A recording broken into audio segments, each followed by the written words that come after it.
And so today we are very honored to invite Linda to talk about the mastery and flow. Actually, I am like having interest in understanding what is mastery. Is there something to control the situation, or what does it mean? But after today's webinar, I think I will be more clear about the concept, and the more obviously I can apply the mastery and flow into the daily arts life or science life, even daily life, I hope. Yeah, so all the audience can benefit from today's webinar. So let's invite Linda here for the wonderful sharing. Yes, good morning, Dr. Young, or wherever you are in the world. Good afternoon or evening.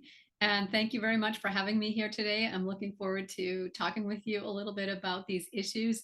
And of course, you know what mastery is because you already do it as a musician and a singer and as a scientist. So we're going to dive a little bit deeper into mastery and why we're talking about it. What is it and why do we need it? And if you can see in this lovely photo, we have a very masterful elephant. So this is an example of mastery, which I suspect may have been photoshopped. I'm not sure, but it could have been. And this is showing that he is extremely highly skilled, right? And so when we're talking about mastery for our purposes today as singers, musicians, and artists of any other kind, oops, I'm missing a slide. Okay, when we're talking about mastery today, we're going to talk about what it means to develop a cultivated skill. So mastery is developing a cultivated skill, not a skill that we might just have from birth as our talent, but something that we learn in the modern world today. And we develop that cultivated skill to such a degree that we intend to do it to the best possible outcome every time that we do it. So when we are approaching a task like playing tennis or riding a bicycle or balancing on a ball or singing or writing a research paper, we have cultivated the ability to do it from various kinds of training and study and practice. And every time we approach that task, we intend to do it for the best possible outcome. So this is different from doing something casually like cooking a meal, which of course you want to be good, but it doesn't have that same degree of intensity as when you want to perform a task to the absolute best possible outcome. And I'm going to give you an example today by beginning with talking about birds. So birds and humans have something in common, and that is that they are the only species that is really capable of complex vocalizations. So there are many animals, obviously, and species and that vocalize, and we're learning more and more every day about how that relates to human singing. For example, with bats and giraffes, there are many studies on these animals and how their vocalization relates to ours. But birds are capable of the complex things like riffs and runs and huge intervals and creating things for expression. And so researchers study bird cognition to understand more about human cognition for motor skills, and singing is a motor skill. So what we're looking at right now is not a completely crazy picture. This was discovered by scientists who were researching birds in the forests of Australia. And this is a bower. This is built by a bird. So there are birds who create these masterful examples of architecture on the floor of the forest. And they do it because they are seeking a mate. So the bower is the group of twigs that you see built there. And when a woman, a female bird, is considering a mate, she comes and stands in the middle of that bower and she looks at the architecture that the bird has created. All of the blue pieces on the ground were brought there by the bird, and they are not random. They are actually arranged in a thoughtful pattern with an intention. It's an extraordinary example of cognition that really is unbelievable the more you look at it and see what the birds do. There are several kinds of birds, of bowerbirds rather. There are different colors, and these the satin birds who seek always this blue color, and they are very, very intentional about the color of the material that they bring to this area for the female bird to enjoy. And this bird uses only blue. And scientists tested this by placing red objects, and the bird immediately removes the red objects. And to find out if that was a coincidence, they put in red objects and cemented them to the ground so that they could not be moved. And the bird got greatly distressed and covered the red objects with leaves. So they are very, very intentional about the color. They're also intentional about the material. It's durable material. When they are unable to get human created material like this doll and the plastic, they will seek out in nature things that are the most durable, kinds of seeds and berries that are also blue.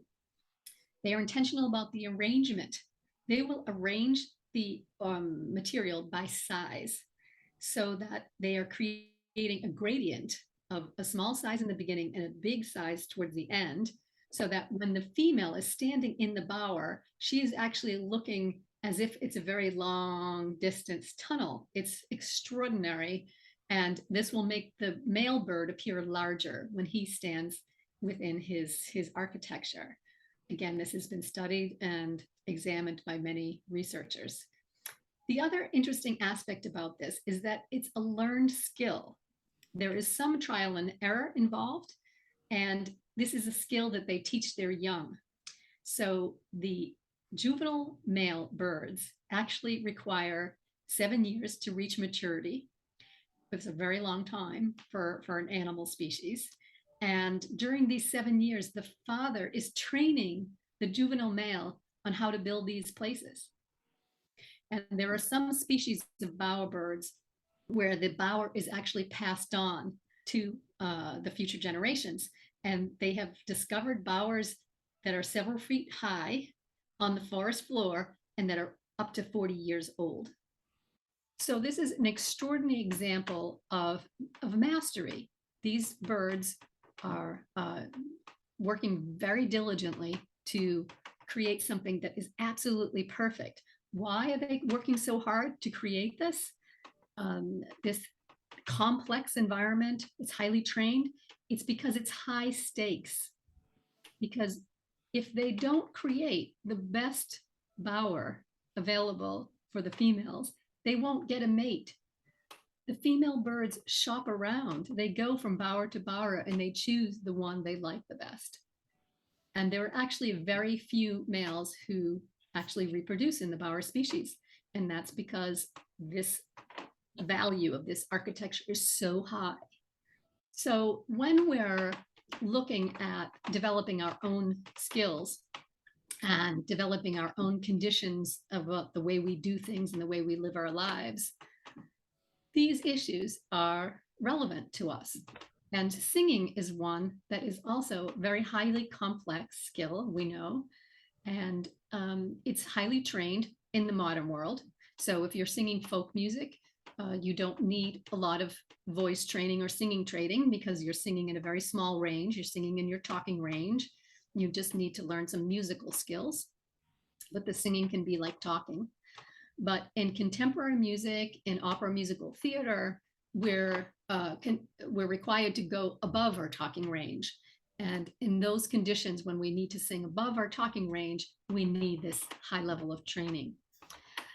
Singing is also a high stakes activity. Through the study of birds, researchers have found why people sing, why birds sing.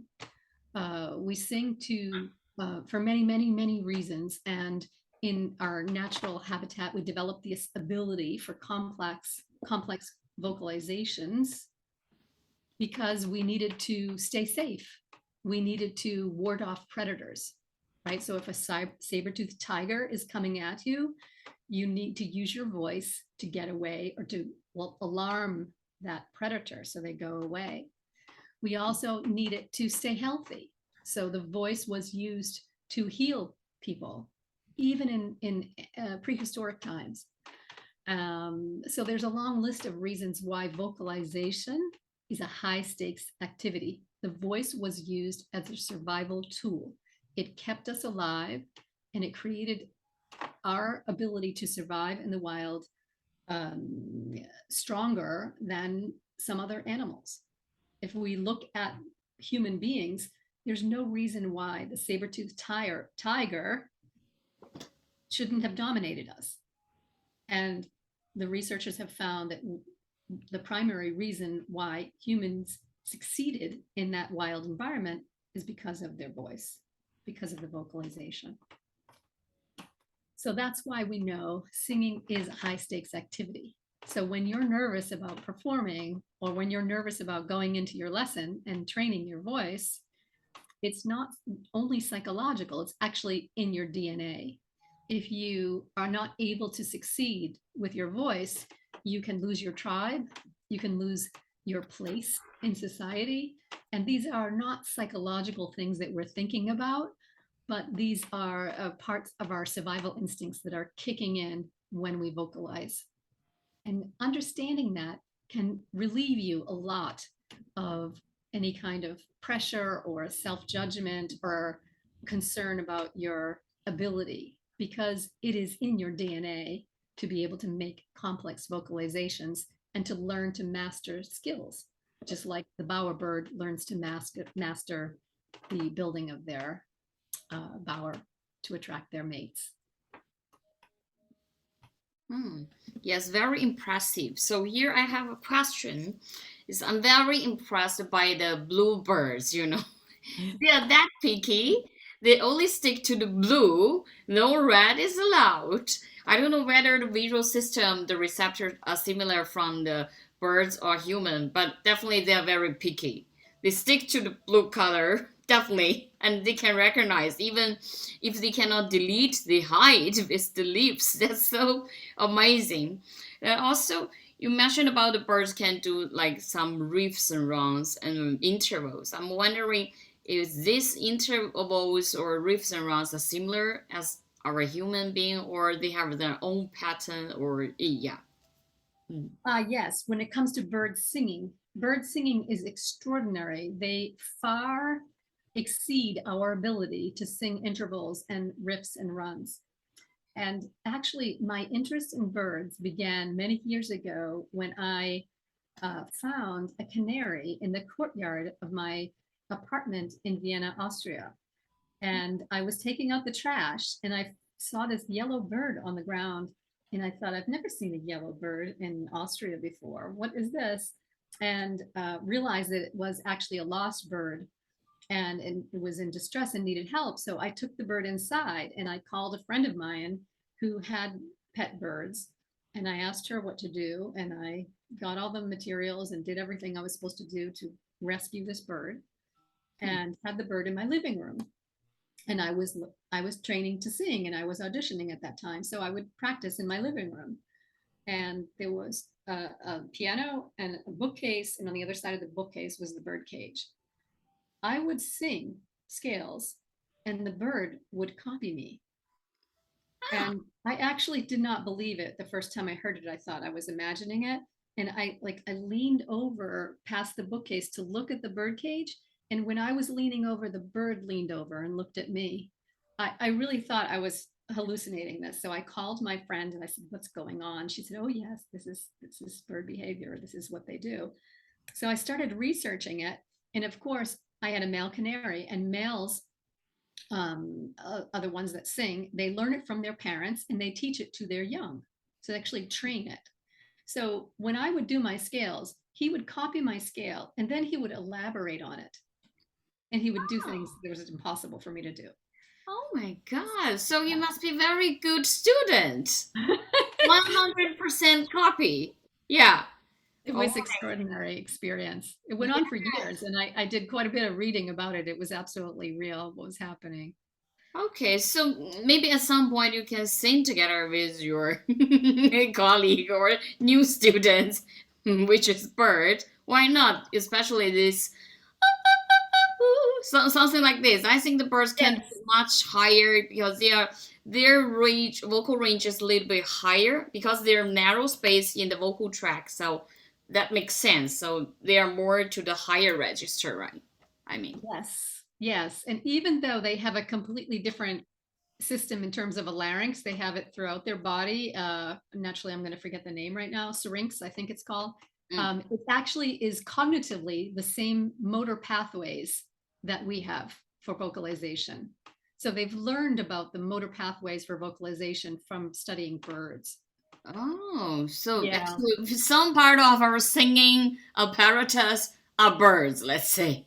Yeah. There's some kind of connection. If you go back far enough in the history of species, it's you're going to find something.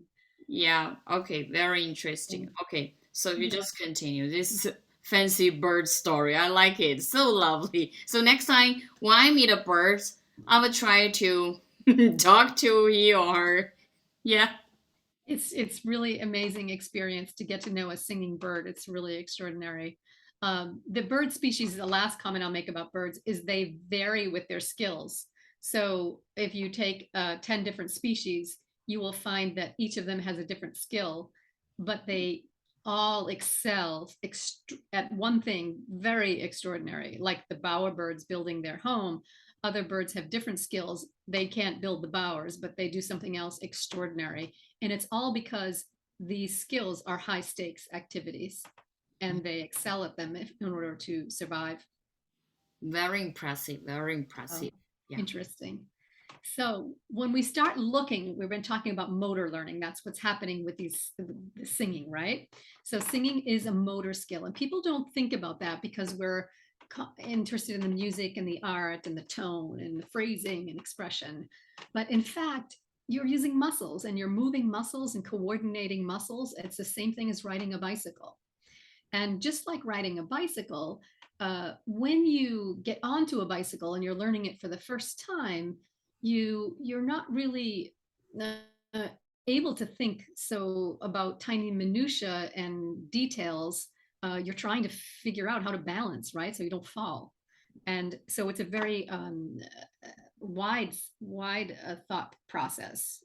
If you start thinking about your hand right and how does your foot feel on the pedal, you will fall. What you have to be aware of is how do I not fall off of these two thin wheels. And an extraordinary amount of activity is happening in your brain when you're just thinking, oh, I really need to balance. All this stuff is going on in your mind. And this is an example of how your brain works on it. So you begin with the plan. If you look here on that staircase, we're going to start going up the staircase here and thinking about the plan. And so the plan is I want to balance. I don't want to fall, right? And that's all that you're thinking about. That's your goal. And your brain immediately kicks into action and your brain starts focusing on what it needs to fulfill your plan of balancing. You're not aware of this. You're not thinking about this. This is your brain thinking about it, of deciding what it wants to do. And the first thing it does in order to fulfill your intention of balancing is take in sensory information. So it's collecting the sensory data. It's collecting a lot of data. You're on the bicycle. It's collecting what is this thing? How is it balancing and how does it feel against the ground? It's collecting information from your skin about the air and the gravitational pull and the weight of the bicycle. And it's collecting information from your eyes about where's the horizon. And it's collecting information from your hearing based on the sounds around you so you don't get hit by a car or run over something on the road. So there's quite a lot activity going on. Once the brain collects that sensory data, it sends that data, transmits it to other areas in your brain, and it transmits them back to the muscles.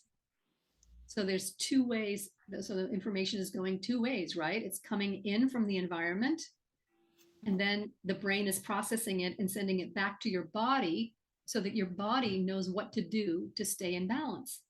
And this is happening very quickly, right? Instantly, nanoseconds, depending upon the situation, the thing you're learning.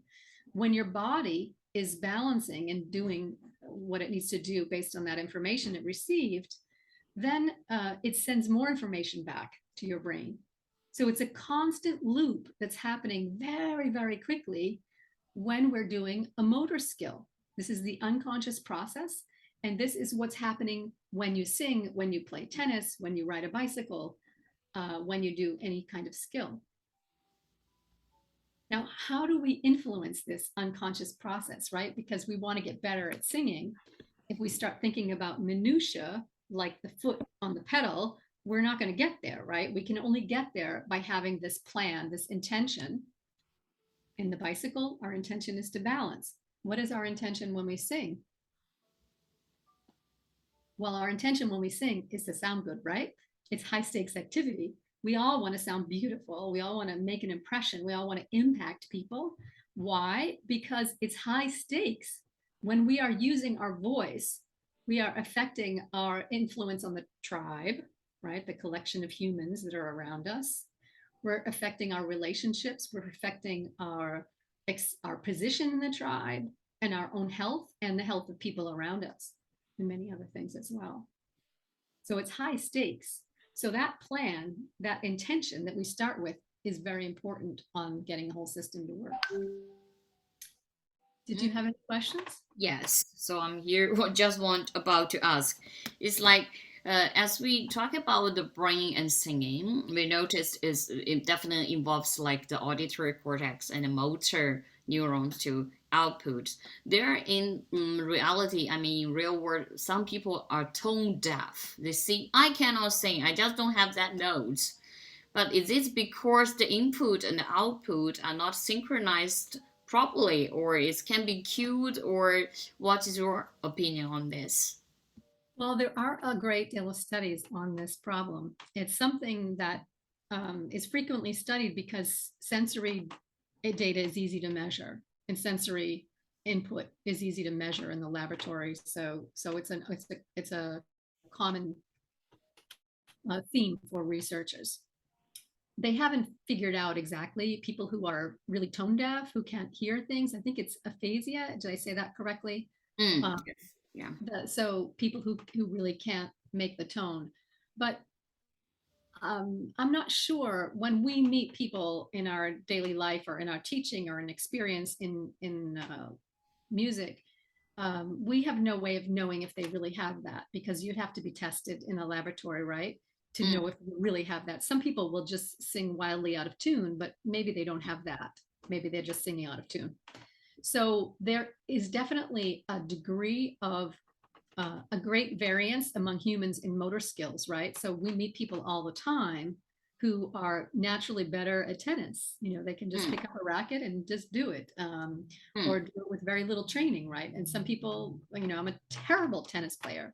I cannot hit the ball to save my life, right? So there mm, are degrees of variation in human ability and in our motor skills. But we can't know what that degree is unless we train. So, for example, if I wanted to become a world class tennis player, that would be highly unlikely given my tendencies. Me too. Me if too. I, but if I take coaching and I train and I practice and I study and Mm, I go out every day with the intention that I want to do this really well and I want to succeed at hitting that ball exactly where I want it to go, I mm, will vastly improve and I mm, could become a very good tennis player. And so, in terms of life and ability to enjoy life and be good at life, that's valuable. When you're talking about becoming a world class tennis player, well, there are many, many issues involved, just like becoming a world class singer, because that involves a career, right? And that is in mm, modern society, that's career, and that's competition and stress and environment that is very demanding. You have to have, you know, the physical raw material to be able to survive in a professional environment. So the world of profession in music and singing and sports involves much more than our basic motor skills. yes. So it's That, basically learnable, let's say, and it's like how much time you donate, and then we will see. Yeah. Thank Mhm. you. Mm. Yes. Okay, so if we go on, we can talk about mastery and its impact on mental health, because I think this is a very important topic for people to appreciate about mastery and why we care about mastery. We care about it because it impacts our ability to thrive as human beings. There have been a great deal of studies on the sense of mastery and its impact on mental health. So when examining why are people depressed or anxious or have a feeling of overwhelm and fatigue and have ability focusing and concentrating on doing their work, for example, it seems to be that mastery plays a major role. So the reasons why mastery impacts our mental health is because it gives us a sense of purpose.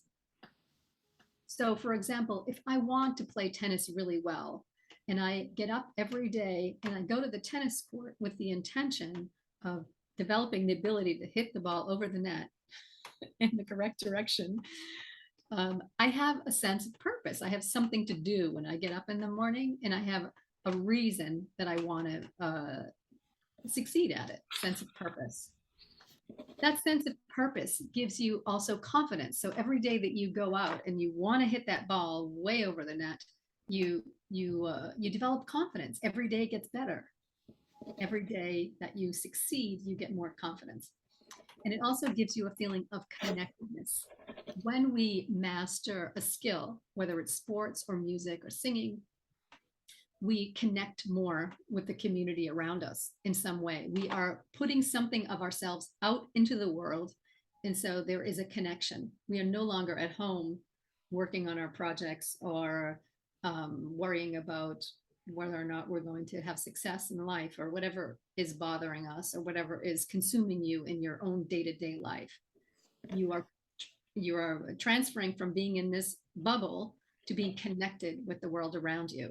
And these three things have the main impact, a major impact on your mental health. And to give you another story, moms know about this, moms understand this. I had an early experience in my teaching with a teenage girl who came to my studio for lessons who had not really had much singing experience before. She was very, very quiet. She was so quiet that when I was sitting at the piano and she was standing about 3 or 4 feet away from me singing, I could not hear her. If I played the piano, I had to stop playing to try and hear her. After 3 or 4 years, I think 4 years of study, she was singing really well. She was not going to be a world-class professional singer, but everybody could hear her. She could sing with ease and fluency, and it sounded nice. And she had a really great sense of musicality. When she graduated from high school, her family invited me to the graduation party at her house. When I arrived at the party, her mom came up to me and hugged me. I knew the mother for a while too, of course, but she came up to me and hugged me. And she said to me, "You have no idea how you impacted my daughter's life." When she started taking voice lessons, she was having all kinds of problems in school. She was bullied. She was unhappy. She didn't want to do her work. She was had a lot of anxiety and depression. I didn't know about this at the time, although I suspected there were some of those issues going on. And it turned out that she was having a condition, a physical condition that they didn't know about. She was having tiny, tiny seizures throughout the day, very, very tiny, and maybe hundreds of them or dozens of them throughout the day. And they found this because of the singing. I didn't know about it at the time. She told me later. And it completely transformed her life to develop the singing. It stopped the seizures. And she did other things to stop the seizures too. So I shouldn't say singing stops seizures. That's not correct. But it contributed to her ability to come under control. She wasn't on medication for it at the time. She left me and went to college. So why am I telling you this story? Not because I did something extraordinary. I did not. I was actually extremely confused. I'm like, all I did was give her voice lessons. Why did this have such an extraordinary impact? So I began to study because I was quite confused. I was teaching singing lessons. How could this be? Uh, and then I had the experience again and again and again that the moms come up to me when they meet me and hug me. I get a lot of mom hugs. And I get hugs from mothers of children who are 50 years old, right? So mothers come up to me and, what have you done to my son who's 50 years old? So this happens over and over again. And it's not because I'm doing anything extraordinary. I'm teaching people to sing. But through the singing, they develop the sense of purpose. They develop the confidence. They develop competence in something that makes them able to connect more with people, and the anxiety, the depression dissipates. Yeah, this is very impressive again. I like your stories today. Very impressive. All the stories are very, because they are true, very true. That's why it's impressive. Mm-hmm. So it's like, as we know, it's we are nowadays think about the mind and body, balance. I think here you are showing the example like by teaching voice lessons or teaching students to sing. Actually, singing is quite a tool to synchronize the balance between mind and body, I think, right? Because it's like more, as you were talking about the connected, I guess maybe there are two aspects. One is the internet, one is the internet. So it's like internet and internet both synchronized when we are doing even just like simple do re mi fa so fa mi re do, at least even just like this scale, because your mind and your body should be really at the same tempo in order to make this task accomplished, let's say purpose oriented, focused. Is it what I'm understanding? Oh yeah, that's wonderful. And of course, you know from your own experience as a scientist and a singer too. If we think back to that picture of the stairway, where we have the intention and the plan, and then we go through sensory data collection and transmission and feedback, and the loop goes on, right? This is unconscious, and the brain is constantly doing that. There's an enormous amount of sections of the brain that are involved. Um, It's so like the music, is mind, one. body, brain clock, right? It's like the Doctor Yes. Strange. Doctor Strange have that, Oh yes. compass. Yes. That compass, That's and then finally works. Yeah. yeah, yeah, it's really Right. extraordinary. And when you add into it the neurotransmitter pathways, which is another giant topic, which we're not going to talk about today at length, but I just want to mention that when we're singing, we're activating the limbic pathway, which is the emotional pathway, which is the same similar things that happen when you take artificial drugs, whether they're pharmaceuticals or recreational drugs. The dopamine pathways are activated, and it gets to be very complex and interesting if we talk more about that. But we won't. Yeah, we'll find another time. Yeah. Another time. Yeah, another time. Yeah. Yes. So what can you do? I wanted to say something about how this might be able to impact everyone's own life and how they could think about this, a tool for you to take home today. And one of the tools is to think about this cycle of clarity, courage, competence, and confidence. This is how mastery can work in you as a person, in your work as a singer or whatever else you might do. So clarity means having a very clear intention. Why am I doing this? Why am I trying to become a singer or learn how to sing? Why am I trying to become a master voice teacher? Why do I want to achieve this? And sometimes you have to really ask yourself why like 5 times to really find the real reason, because we're not looking for superficial reasons. We're looking for the high stakes. What are the high stakes for you as a person, for your wanting to achieve this mastery, this skill? Courage, right? Courage is the elephant in the room for voice lessons and voice teachers, because we have a lot of fear associated with vocalization, whether we know about it or not. It's in our DNA. as I was saying about what we know from bird research, it's high stakes activity, vocalizing. And we can lose a great deal or gain a great deal depending upon how successful we are with it. So it really requires courage that you can say, well, that's my DNA working. It's not just psychological, it's actually instinctive. And so when I'm in a voice lesson or in a performance, the instincts are going to turn on. And I'm not talking just about fight flight. I'm talking about the instincts to survive in the environment. And so you just know that your instincts don't have to rule you. We are filled with all kinds of instincts. If we were following them all, if they were ruling our lives, we'd be in a lot of trouble and we would not have modern society that we have today. So we can certainly run our lives with intention that doesn't require us to be subject to all our instincts. When you have the courage and you face what your intention is with clarity, you start to get better at it. And when you start to get better, you have more confidence in that experience of succeeding at what you're doing, even if it's very small. These can be very tiny steps. It can be that you made a great tone one day, that you had a great mix, that you sang with power or flexibility for 5 minutes in your voice lesson. It doesn't have to be that you are 100% completely competent. That small amount of competence gives you confidence. And when you say, oh, I did it, that's it. And then you can begin to have an authentic confidence that allows you to get better and better and master your skills. This kind of confidence is more organic, it's more authentic than having somebody tell you you can do it, right? We all have the experience of we want to do something that's challenging and somebody is going to tell us, you can do it, just believe in yourself. Well, you can't just automatically believe in yourself and you can't just automatically change any of your negative thought patterns. But when you experience it, then you can start to believe it. And then you have what I call an organic confidence or authentic confidence.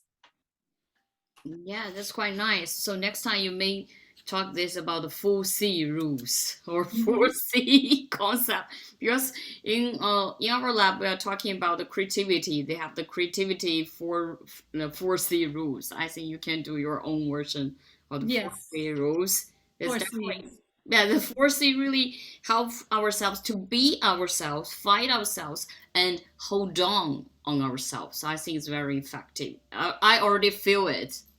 Yes. Yes. Yes. It's like it improves your self-worth and your feeling of belief in what you can do. Yes, definitely. Mm-hmm. So going from mental health, we can now look at the flow states, which I know is your special interest and that you're doing a lot of work on this topic. So you probably know lots of things that I don't know about it.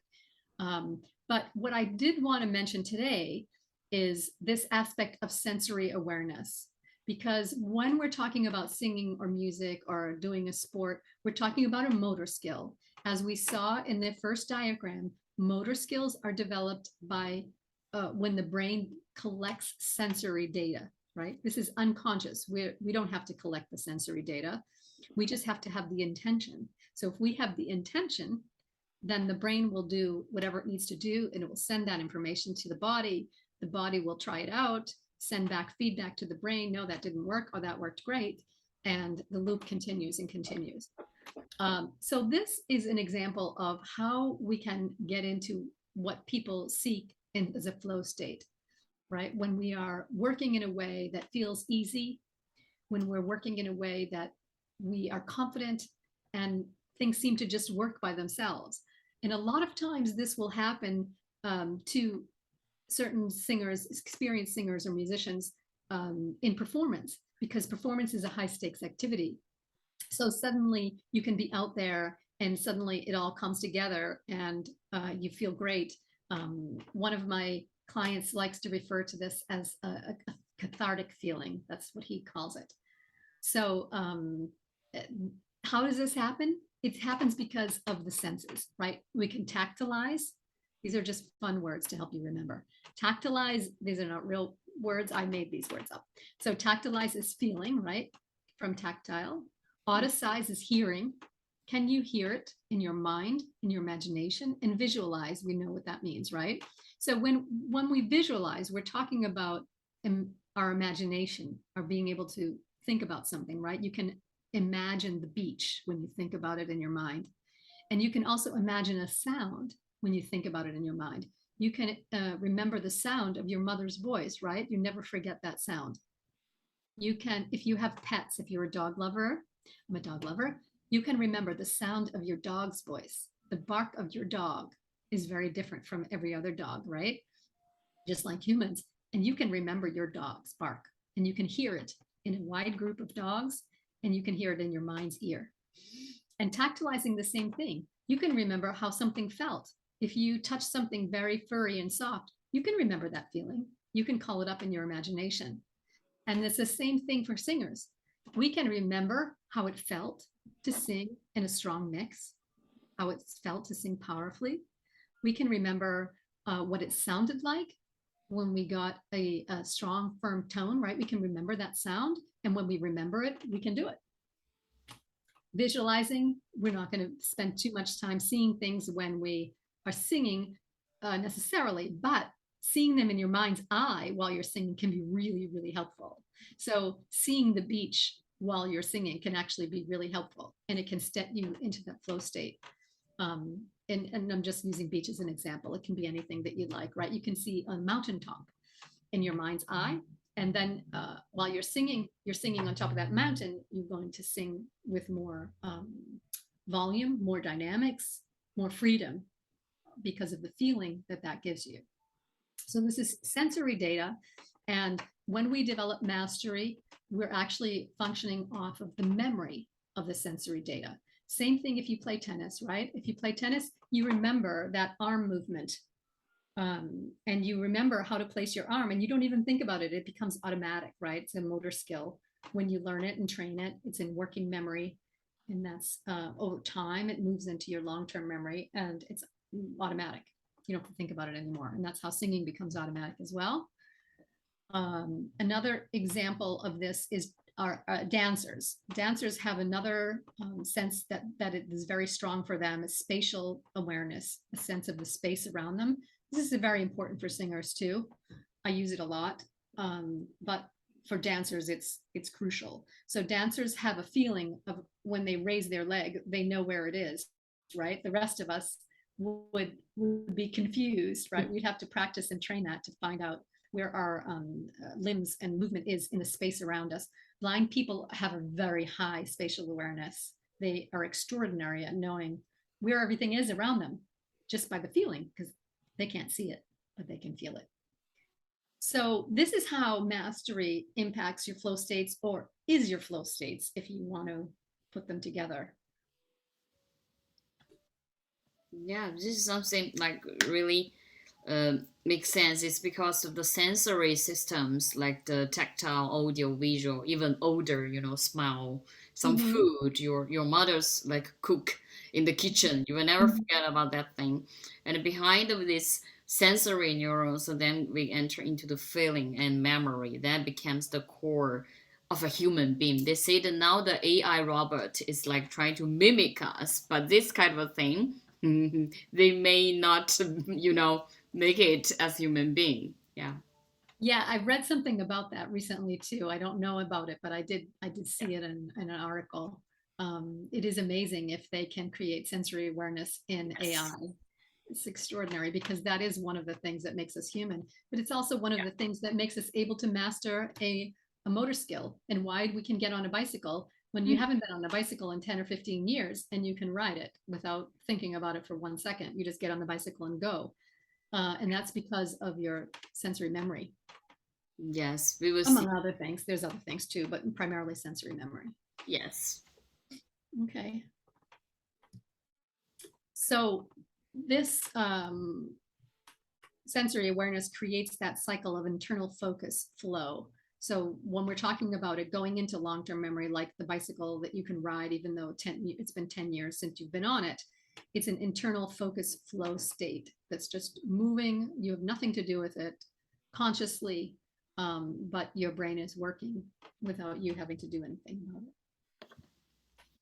So the last topic that I just wanted to briefly mention is something I call high performance. So I use the term high performance because it doesn't have any sense of trying to reach a level of performance or falling off from a level of performance. I like to think of high performance as the kind of feeling that we have when we want to excited about doing something and we're going to do it really well. We unfortunately, and especially in today's society, but especially in our modern lives, we have trouble functioning at a high performance level because we're so busy. We have so many little things to do, so many responsibilities and things to take care of, that we're just trying to get through all the little things and get to our work or the things we want to do, whatever it is. And it's difficult to maintain that feeling of high performance. I like to say it's something like the feeling of when you have something really important, like it's a big day coming. Say, for example, you're going to take a flight and you have to get to the airport in the morning.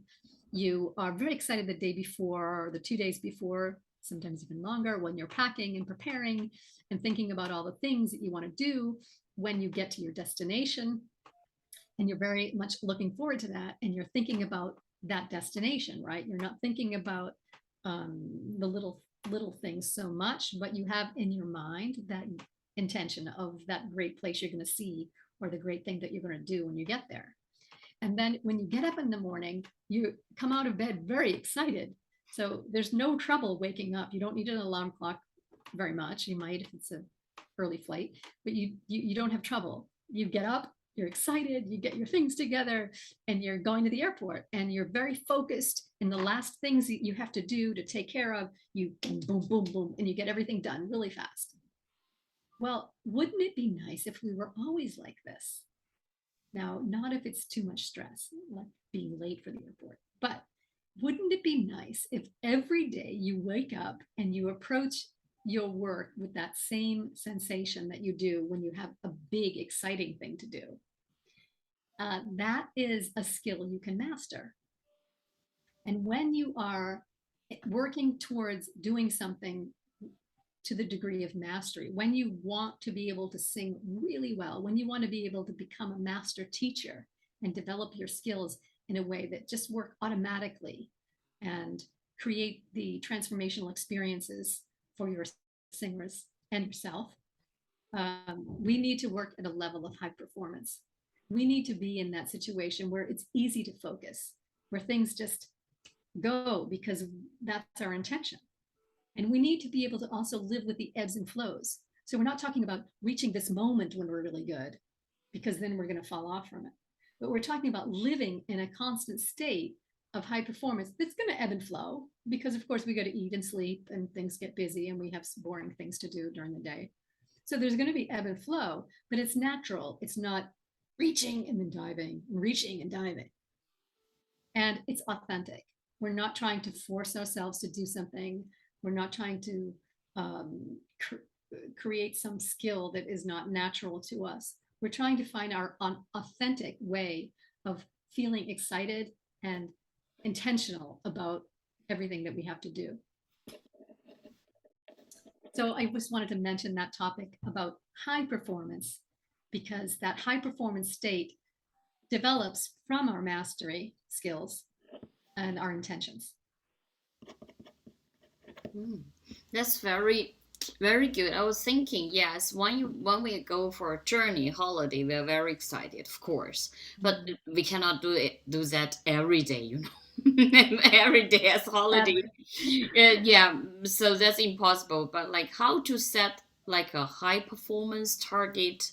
Can you show us some example, like how we can do in daily life so that can make ourselves more happy, right? Yes, well, it goes back to the 4 C's, Oh, because having clarity mm, gives you that sense of why am I doing this? That gives you your sense of purpose, right? So when you're excited about going on a journey, you have a very strong sense of purpose because you're really excited to go to that other country or that other place or that vacation. And what you're going to do there is what has got you excited, right?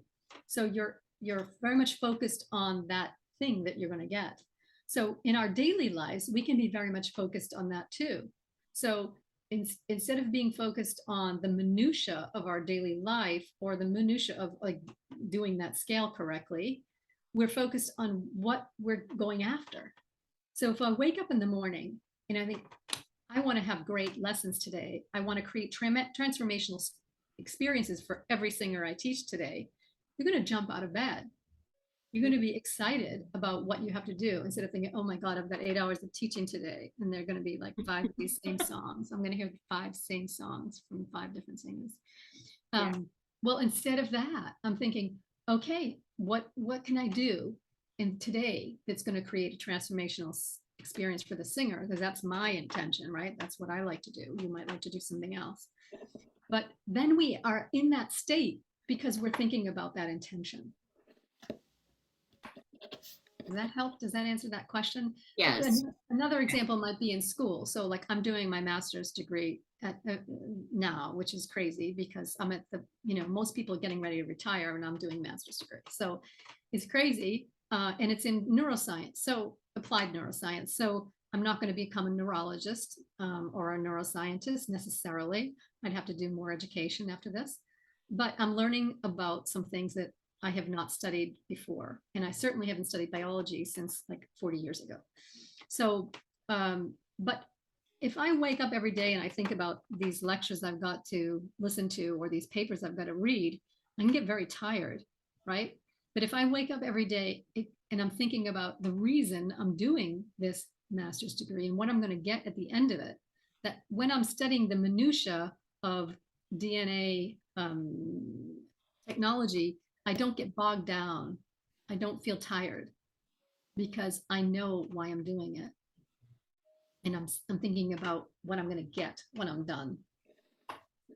Yes, exactly. Yeah, so this is like, I think now you can add to your 4C rules one more C, which is crazy. Right? I can always add that to my life. Yeah, and you know me, right? You know me for a long time. I'm crazy too. Actually, this is something can make ourselves motivated as a human being. We call it living purpose, like why we are still alive. We must find something fancy to ourselves, not to everyone else, but fancy to ourselves. That is the reason. You are the reason, right? That song is there. Yes. So that is a correct mindset I learned from today. So this 4C plus 1 crazy rule. So find yourselves. And actually, after training, practicing, I'm very happy for Linda to attend this King's College, the master program there, learn. And this is a training. This is a training. And in the process, you feel slowly mature, like gradually you will get more master of the knowledge, and then you can enter into your own flow status. It's like, actually, it's quite like understanding the outside world and also inside yourself more clearly. I have that kind of feeling. People are always saying, Dr. Young, why you are still learning? I have that. I'm the crazy girl, like Linda too. We are the crazy sisters because it is the process which makes us keep on growing, keep on not repeating daily in the same, in the same place, and then it's become boring. So challenge a bit, that makes you more crazy and more clear goal, I think. Yeah. Yes, and it is shown through many studies that learning and developing these new skills is a huge part of staying mentally healthy. I'd like to talk actually about mind health more than mental health, even though mental health is the word everyone uses, because it's really mind health, right? Yes. We Mind.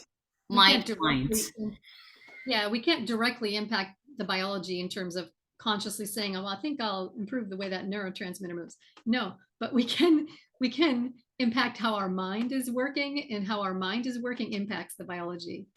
So we don't have to worry about it. Focus on the mind. Yeah, so in summarize, that is the minds. Today I really create some new words. The minds, and the internet and the inner internet. Internet. I love that. I love that. Yeah, Yeah. because I think it's more makes sense and simple and deep. This is I'm trying to learn. Simple and deep. Yes. The I think philosophy. I'm Yeah. going to steal that internet. Yes. That's very lovely. Thank you for sharing. I really learned a lot, and I hope all the audience will learn a lot later. Later on, we will have the recording upload on YouTube and also translate it into Chinese with the subtitles, so all the Chinese audience can also understand and learn with a proper mindset and keep on being crazy in a good way, being a better yourself, and really be the master of your own mastery and flow. Does it make sense? Very, very beautiful. Yes. Very Okay. beautiful. Thank you. Good. Thank you. Thank you very much, Linda. So this is